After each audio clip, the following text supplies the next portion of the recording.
Assalamualaikum warahmatullahi wabarakatuh. Halo semuanya, perkenalkan saya Mohrido Satyani Nur dengan NIM 0567787222. Saya ada di Prodi Sistem Informasi.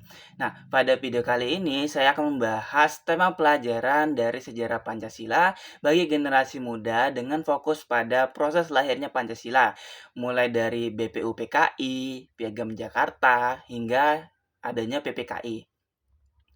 Nah, proses lahirnya Pancasila tidak terjadi secara instan. Pancasila lahir melalui perjuangan pemikiran, perdebatan, dan musyawarah para tokoh bangsa yang ingin membangun Indonesia sebagai negara merdeka. Peristiwa penting dimulai saat Jepang membentuk BPUPKI atau yang dikenal dengan nama Badan Penyelidik Usaha-Usaha Persiapan Kemerdekaan Indonesia pada tahun 1945.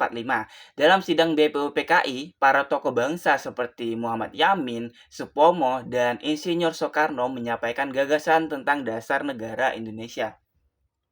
Nah, pada tanggal 1 Juni 1945, Insinyur Soekarno menyampaikan pidato yang berisi 5 dasar negara yang kemudian dikenal sebagai Pancasila. Ini menjadi salah satu momen paling penting dalam sejarah Indonesia karena menjadi awal perumusan dasar negara. Kemudian, pada tanggal 22 Juni 1945, dibentuk sebuah panitia kecil yang menghasilkan rumusan yang dikenal sebagai Piagam Jakarta. Nah, Piagam Jakarta ini pula menjadi dokumen penting karena memuat nilai-nilai dasar negara yang hampir sama dengan Pancasila sekarang. Namun, pada proses menuju kemerdekaan, terjadi pembahasan ulang agar dasar negara dapat diterima oleh seluruh rakyat Indonesia. Hingga akhirnya, pada tanggal 18 Agustus 1945, PPKI atau yang dikenal dengan Panitia Persiapan Kemerdekaan Indonesia secara resmi menetapkan Pancasila sebagai dasar negara dan memasukkannya ke dalam pembukaan Undang-Undang Dasar 1945.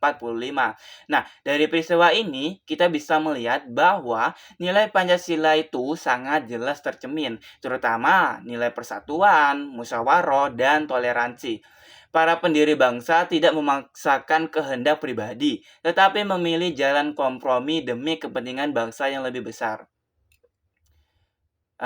Pelajaran penting yang dapat diambil generasi muda adalah bahwa Indonesia dibangun melalui semangat persatuan dan saling menghargai perbedaan. Proses lahirnya Pancasila juga mengajarkan bahwa perbedaan pendapat itu wajar, tetapi harus diselesaikan dengan musyawarah, bukan dengan konflik. Nah, nilai Pancasila juga sekarang sangat relevan, terutama di era media sosial. Ketika perpecahan mudah terjadi karena hoax, ujaran kebencian, dan intoleransi, sebagai generasi muda kita harus menerapkan nilai Pancasila dengan cara menjaga persatuan, menghargai perbedaan, serta berpikir kritis sebelum menyebarkan informasi.